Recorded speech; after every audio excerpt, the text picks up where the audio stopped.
So here we go. We're weathering this ExactRail car, and it's been dull coated. And as you can see, I've also done the roof walk. This is the factory roof walk. I went through and painted a light gray acrylic on it, being careful to actually leave some of the boards alone so it looks like they've been replaced. Then I mixed up a burnt umber and black to those two paints that I then washed over the gray. Kind of give it the old weathered wood look, a little bit of the red paint still hanging in there on some parts. So now we are going to fade the car, and to do that I use a white oil paint, and we're going to thin it. And basically we're going to put a whitewash on the car, but we're going to keep it light and thin so that we don't bleach the car out. We're going to do the whole car in an even coat. This is very easy to do, and I am using titanium white. These are Grime and Company oil paints. I also use Winsor & Newton as well. Those are my two choices. You can buy them at any Hobby Lobby, Michael's, you name it, and online.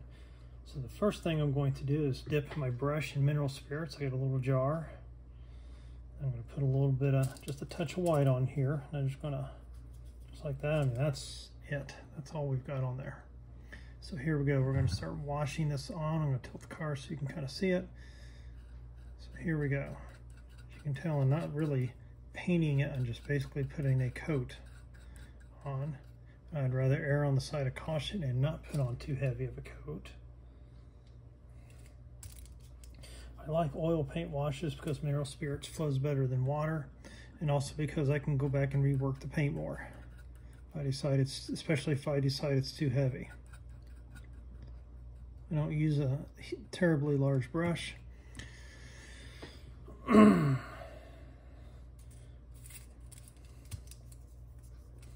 here we go. And we're going to weather this in real time. So you're going to go with me here as I do this. Now, it's not a perfectly even coat, and that's all right. As we add our other layers on, it will, it all kind of just goes together better. So, yeah, it's a little heavy there, but that's not a big deal. We'll just go back.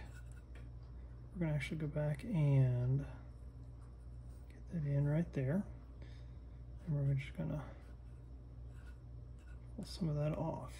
Okay, let's flip the car around. We're going to do the other side. So if it kind of seeped over, it's not a big deal.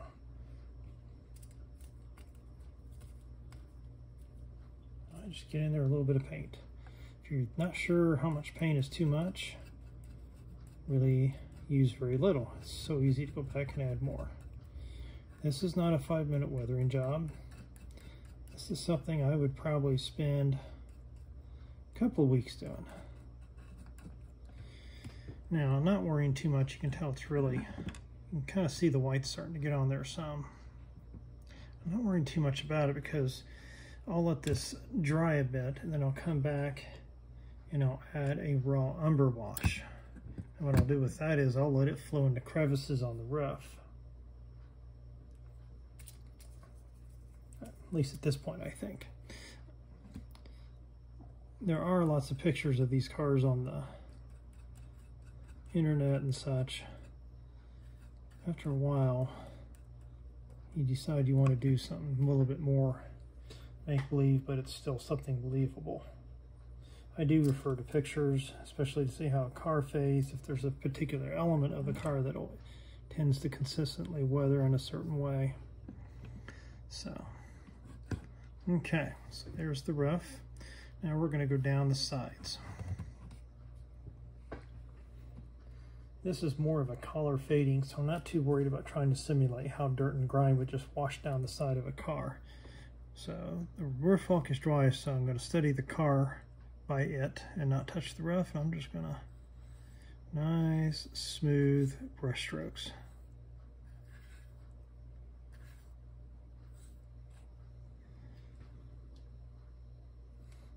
I use a lot of mineral spirits. Get odorless mineral spirits. It's easier to use, easier on your health. You can get it at Ace, get a big jug of it for a reasonable price.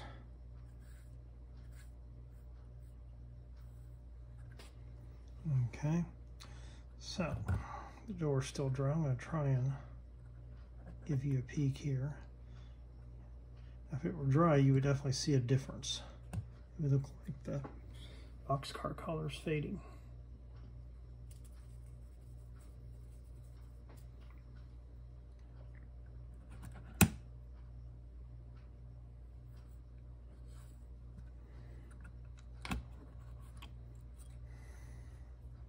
Here we go.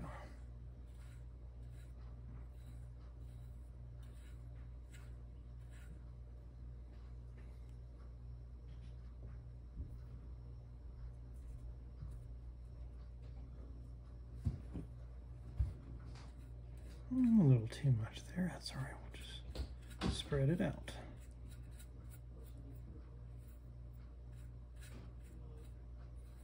All you want to do is just totally coat the car. Okay. Hard to tell on the camera, but it is starting to dry a little. Let's do the door. We're just gonna want to get on there, want to fade it. Okay. Let's do the other side. There we go. I consider the ExactRail car to be the best rib sider there is on the market. Comprehensively detailed, easy to pop the roof off and add a little extra weight if you want, which I do. I usually add an ounce to the car. Since I do a lot of switching, I think the cars perform better, especially when you're trying to couple up to them. They tend to roll smoothly, as in they don't the coupler slack doesn't make them go herky-jerky.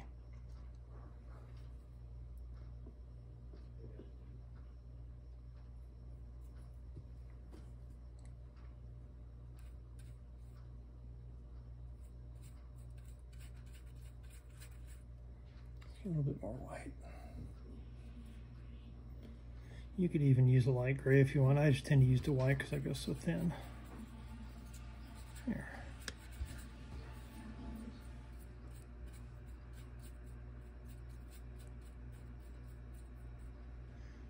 Okay.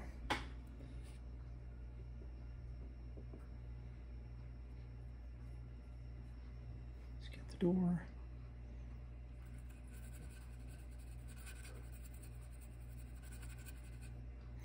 Now, we forgot on the other side to do the ladder here. So we're going to get a little bit of paint in there.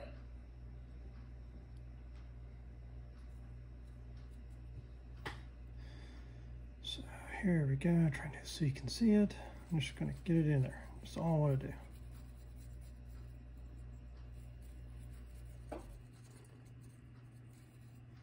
You're not trying to be perfect, you just want to coat. Let's go over to the little glob right there. Let's soak that up. Ooh, there we go. Let's go back to the other side of the car and get that ladder as well.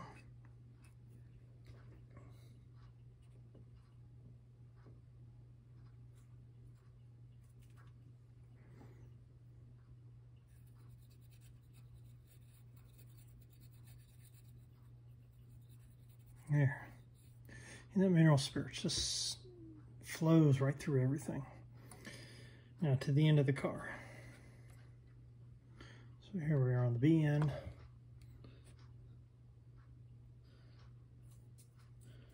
Remember, sometimes you do knock details off as you do this. Don't panic, just glue them back on. See, I just want to get it all coated. I'm not pressing hard either. You don't have to jam the brush on, and that also breaks detail parts when you do that. These are cheap brushes I use. I can buy a whole pack of them for a few dollars at Hobby Lobby. Sometimes my nicer brushes, when they aren't as nice anymore because they've been used so much, get relegated to weathering duty. So let's do the other side.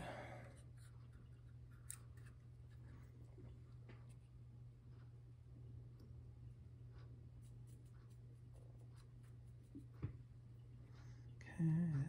A end's always a little easier.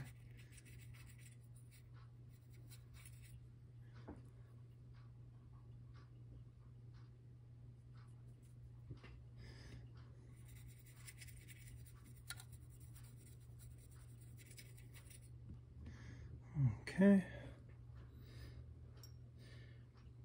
The ends of the car, if you look at prototype photos, tend to be not necessarily as faded as the rest of the car or such, but it will definitely have a lot more grime.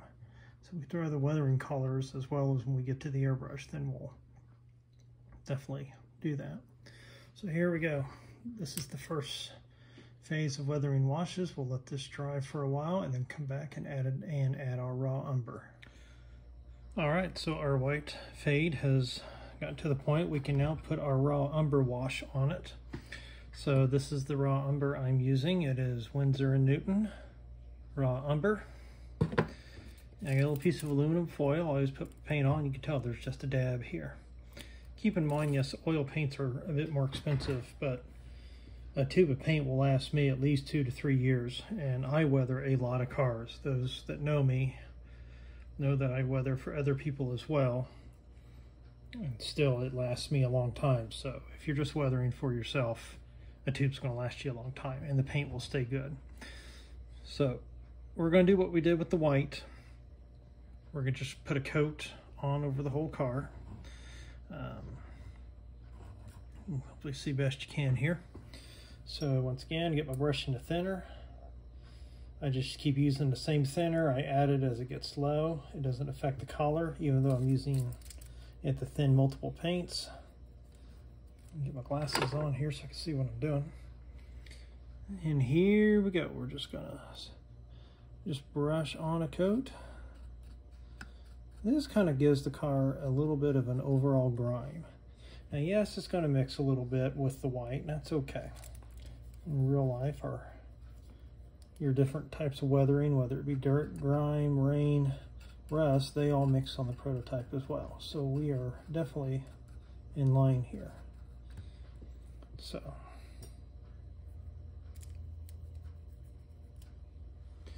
all right. So I'm just steadying with the roof walk here. I try not to really touch the car any more than I have to.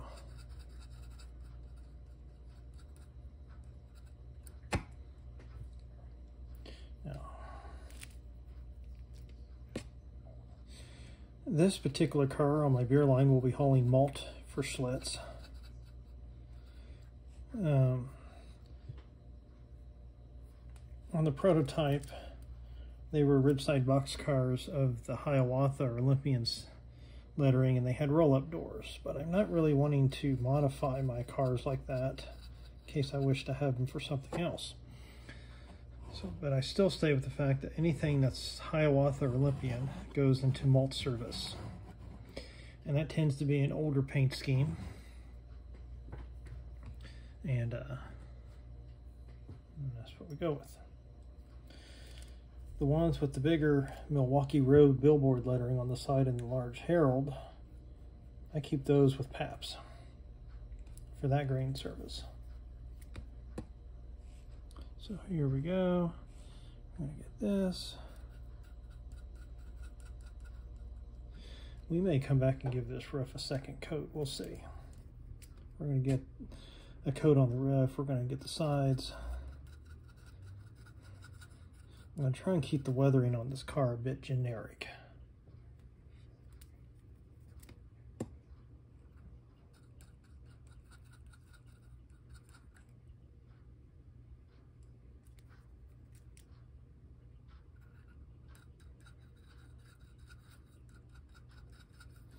I'm trying to avoid the roof walk as much as possible. I'll get a little bit on there, maybe, but again, it's not. You can't be too OCD about this.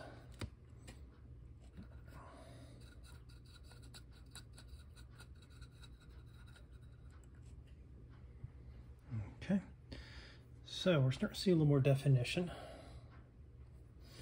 Now we're going to come to the sides. This time we're going to leave the car upright, and we're going to go down the sides of the car.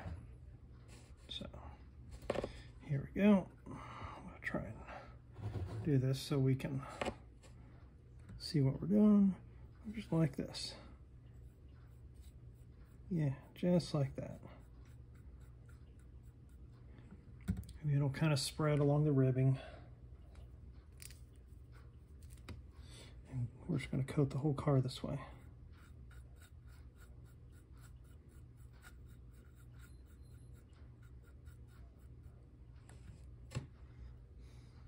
As you can see, you can kind of see how it seeps along the ribbing of the car, just like it would on the real ones.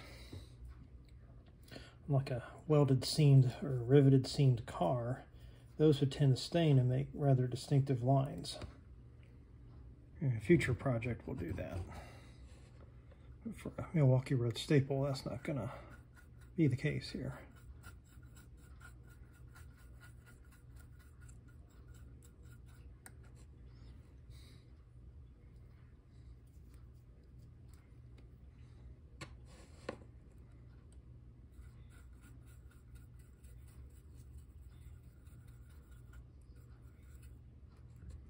Okay, let's hit the door. Now what we're doing now, we're basically finishing up what's going to be part one of this video, of this series. There'll be two parts. The second part, next week, we'll focus on, get in there a little bit, we'll focus on more detail type weathering. So we're going to really pay attention to the door. We're going to pay attention to a lot of the seams on the Murphy roof here. And that's where we'll make the car pop a little more. Make all the details pop, give it some individuality. Okay. Now, maybe in the camera it doesn't look like we're exactly making the biggest of difference, but we are. If we showed this next to one that was untouched,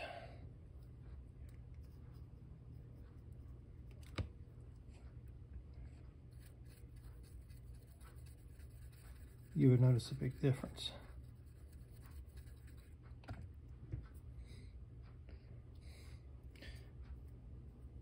Again, I'm using odorless mineral spirits.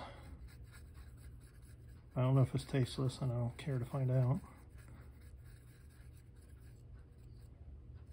Some of that out of there. A piece of brake piping sticking out there. Out of the way.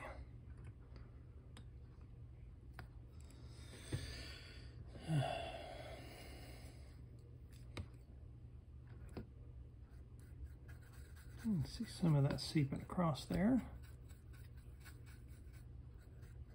Some of the detail stuff we'll talk about next week has to do with door hardware. Again, let's talk about some of the seams on the Murphy roof. Door tracks, ladders, some of the end details. Also, this where the roof and the sides come together.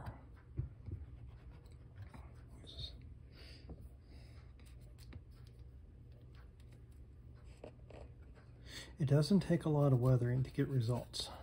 I'm not putting a lot on the car. So I encourage you to find a model and get yourself some white and raw lumber. Or even just sometimes I don't even mess with the white, I go straight to raw lumber. Okay, let's go to the door.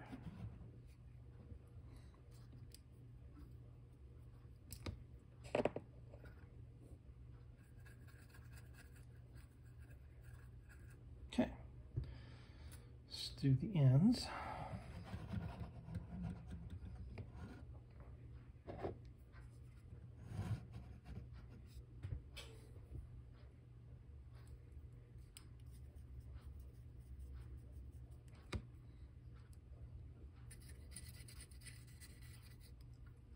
Some more on there. Yeah, I'm really trying to keep vertical with the application. Let's get some down in that ladder. Airbrush is what comes handy when we finish up getting some weathering in here on the ladder. And we're going to take some down the corner of the car here. We want to make sure we get our corners.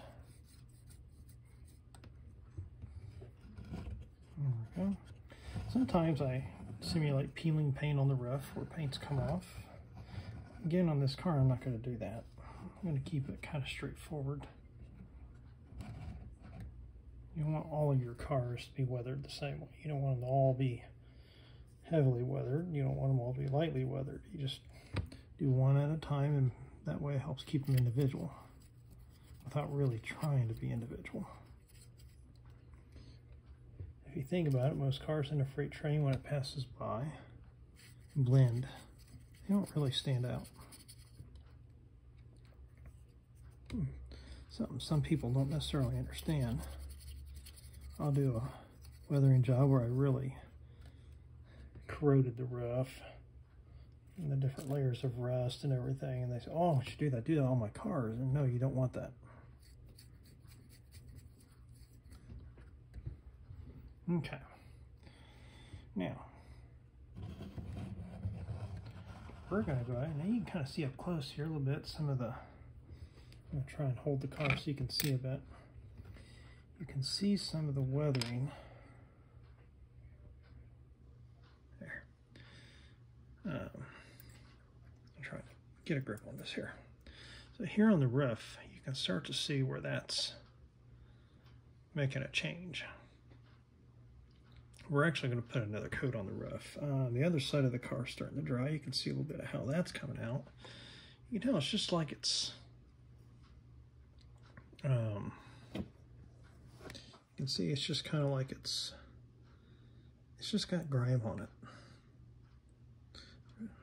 Still kind of drying, so it still looks a little bit glossy. Let's go ahead and put another coat on the roof. Get the car reset up here. There we go. So let's go ahead and put some more on the roof. Just try and kind of position this a bit so you can see and tell. There. So you can tell here's what I've used with the paint so far. Really haven't used much.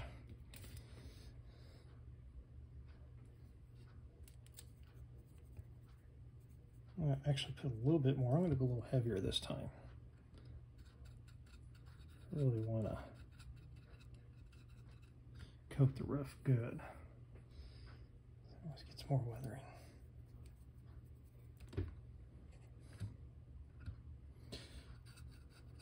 In a future video, I'll also show you how to do roof walks, wooden ones.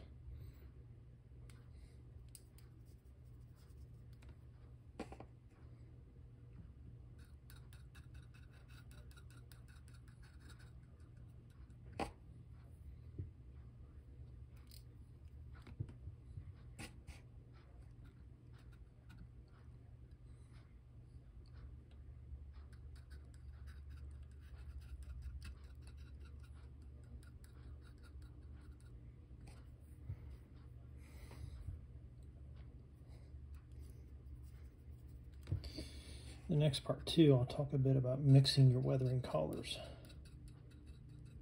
The white, the raw umber is about the only thing I ever use pure from the tube. There's that brake line sticking out again. Hang on here a second, guys.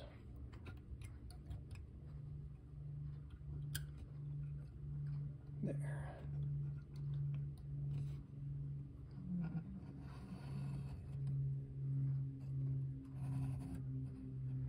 Okay.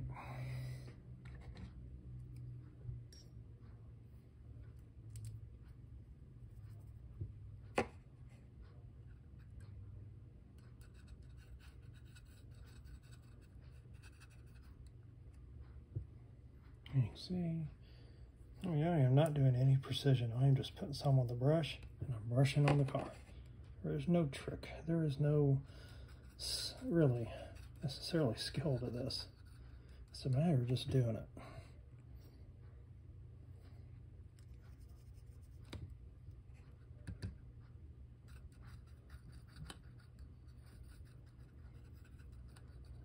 weathering is not that hard. Maybe the only tricky thing is not to rush it.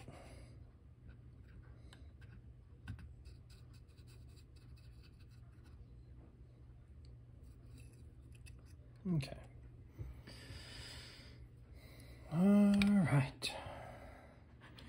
Okay. So you can see the roof a little better now. It's starting to come around a bit more. The details popping out. Looks like there's just crud and stuff on it. And the sides are still a little wet, so they look glossy. Here in person, I'm trying not to touch the car. Oh, this side's starting to show a little more. Look at that. Oh, we got a bare spot right there. Let's touch that up. Where's our paint? Do this while holding the camera here. So, look at that right there.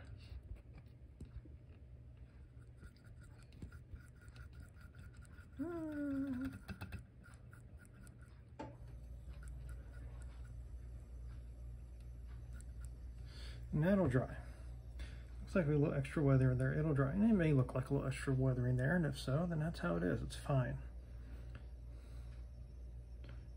Remember, you can't be too OCD.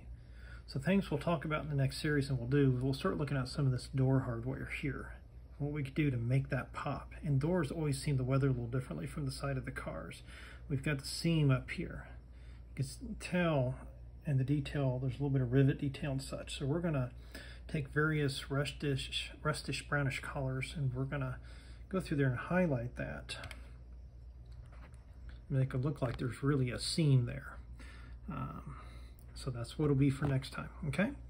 Until then.